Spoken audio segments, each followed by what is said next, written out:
Today's lecture is part 1 of 2 on the system properties from the Z-transform.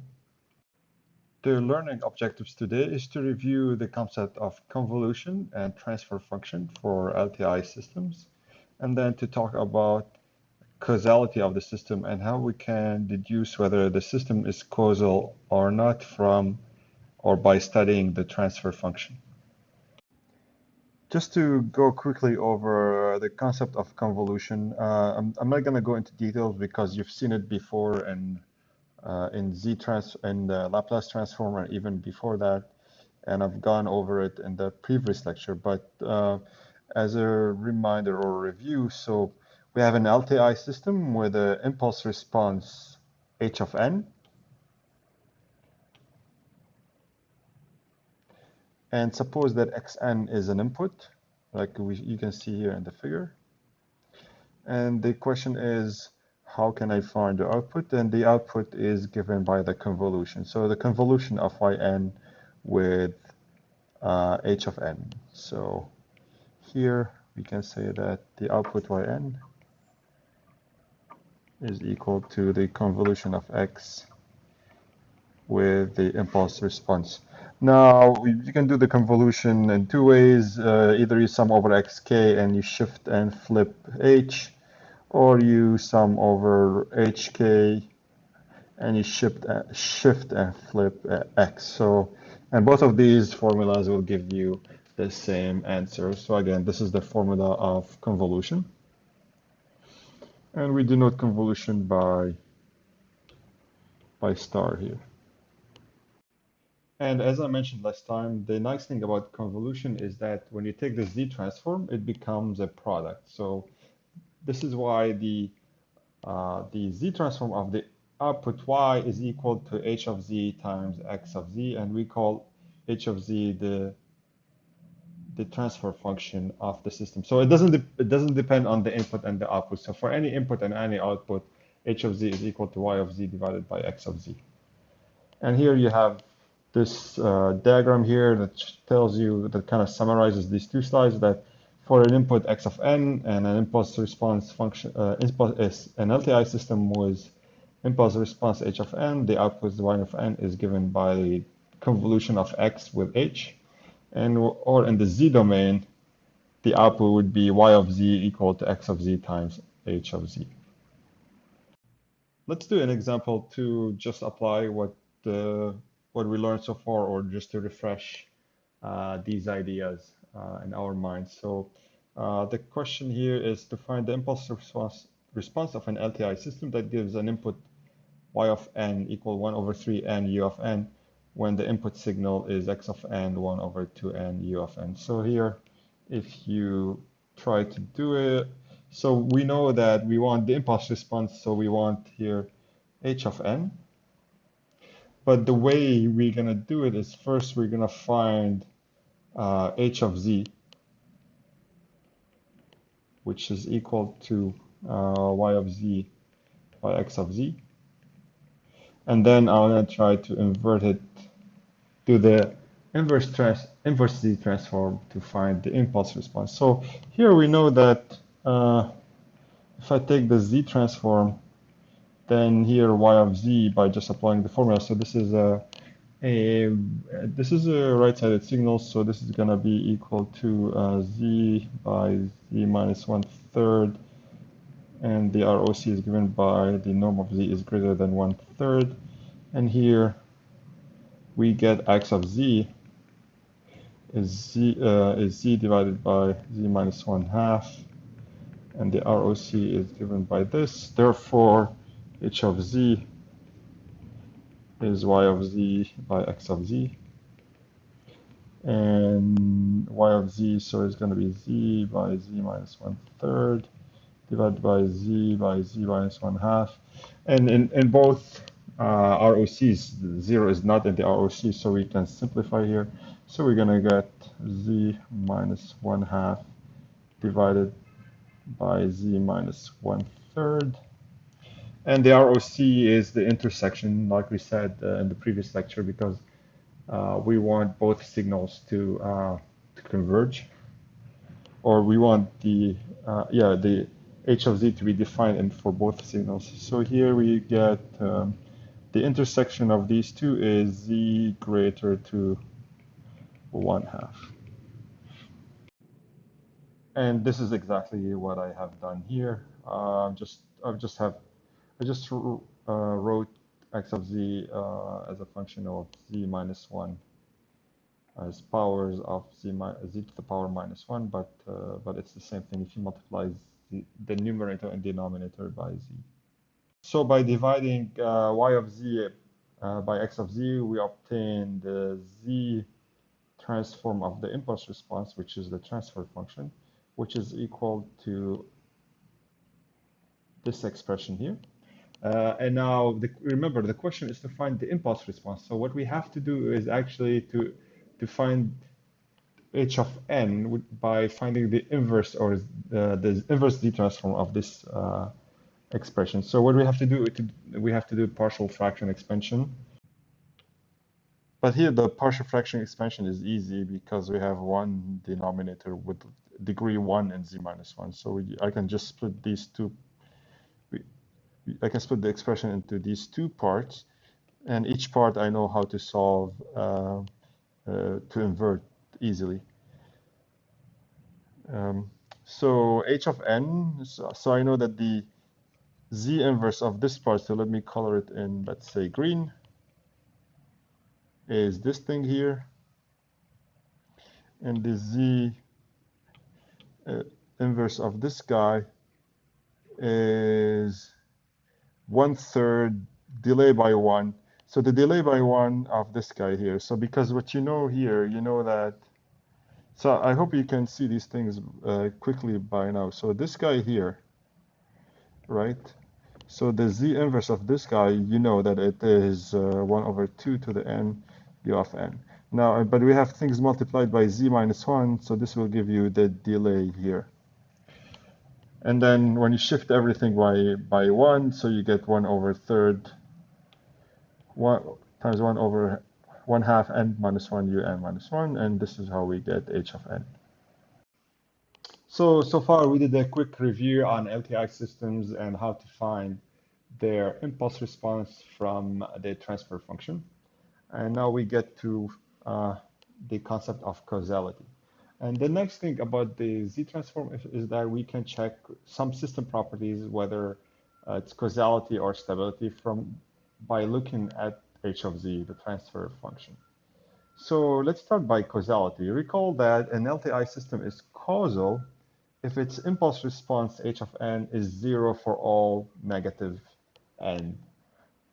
So it doesn't have components for n strictly less than 0. So if h of n is this, let's suppose h of n is this guy here, then this is causal.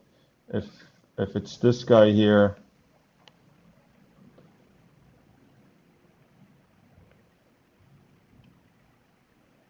then it's non-causal because it has this component here. So we know then from the properties of the ROC that the ROC of a causal system has to be the exterior of a circle, including infinity. It has to include infinity because we don't have powers of z here. So in some sense, h of n is right-sided, and it doesn't have 0 components for n strictly less than 0. So the ROC of a causal system looks something like this. So this is ROC of h of z of a causal system. Now, how can I tell if a system is causal or anti-causal by just looking at h of z? Let's start by the easy case when h of z is a power series. Like I said, so to check if it's causal, you have to check if the impulse response has non-negative, non-zero components for negative n. And if you look at the first example here, so here h of z is the following, which means that h of n is equal to this guy here. So at 0, you have an impulse of length 1, and at 1, it has length 2. So it doesn't have any component for n strictly less than 0. So this is a causal system. Now, you don't have to invert h of z to see. You can see it here because there are no positive powers of z. So, for instance, here you can see that this system is not, this system is anti-causal because of this term here. It had a positive power of z. So here, because if you do the inverse z transform, then you're going to get that this system is the following.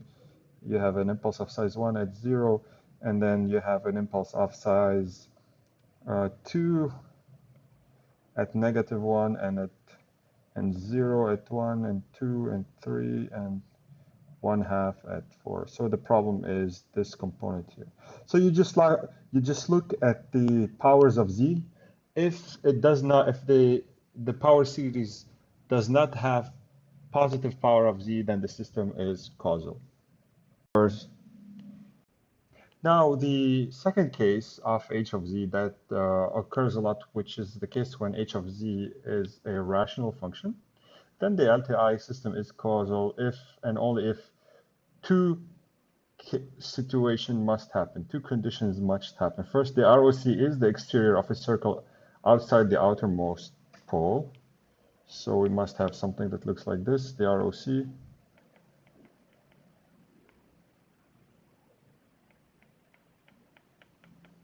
And these are the poles.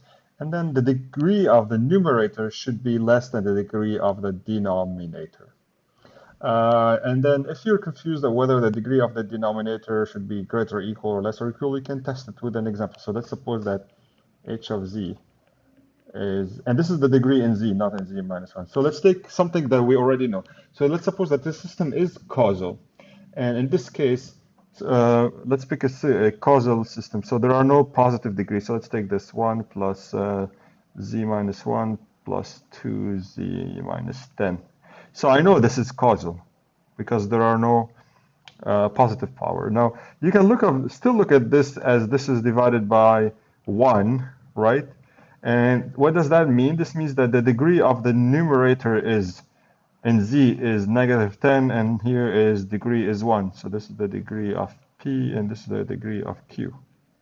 So we must have that degree of p less or equal than degree of q. So this is one way to remember that the degree of the numerator should be less than the degree of the denominator. Because if the degree of the denominator is larger than, or the degree of the numerator is larger, then this is going to create positive power of z, and this is going to create a problem. So let me give you a quick example here. So let's take, again, these corner cases that you can take, they can help you identify or understand what's going on. So let's take h of z equal to z squared by z, right? I mean, I can always write this.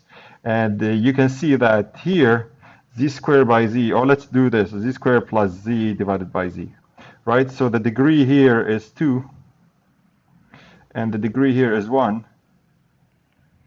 And so here degree of p is greater than degree of q, the denominator. But then I can do the division here, and I will get z plus 1. So I have positive power of z, which means anti-causal, so it's not causal. So this is why if the degree of a numerator is bigger or greater, is strictly bigger, then you can do division, and then you get positive powers of z, which means that the system is not causal. So this is a very useful property to check whether the system is causal or anti-causal. Again, there are two conditions. The first condition is that the ROC should be the exterior of a circle outside the outermost pole, and then the degree of the numerator should be less or equal than the degree of the denominator. Let's do an example. So let's take this h of z, and the question is to check whether the system is stable or is causal or non-causal. So here you can immediately check that the degree of the numerator is 5, the degree of the denominator is 3. So the degree of the numerator is strictly larger, so this system is not causal. So the system is not causal here. And again, you can see it because if you do the division, you're gonna get powers of some power of z5 by z3, some power of z square, which is positive power of z. So this is why it's anti-causal. Let's take a second example here. And the question again is to find whether the signal, the transfer function corresponds to a causal or non-causal LTI system. And here h of z is given by this formula here, and z is the exterior of, or the norm of z is greater than 1/6. Now, like I said, if you want to check using the formula that I gave you or the criteria that I explained before, you have to write h of z as a function, as polynomials in z. So here, what I can do, I can multiply the numerator by z squared and the denominator by z squared. So what I get this formula here, and then I can apply the criteria. So I know that the numerator has degree 2, the denominator has degree 2, so the second condition is checked, and here I have the pole that is 1/6, and I have a pole that is 0, because I have z here and z here. So the ROC is the exterior of the pole, the exterior of the circle going through the pole 1/6. So both conditions are satisfied, and therefore the system is causal here. Again, you must have both conditions satisfied, the ROC and the degree of the numerator less or equal than the degree of the denominator. So this should be less or equal, and I'll fix it later. So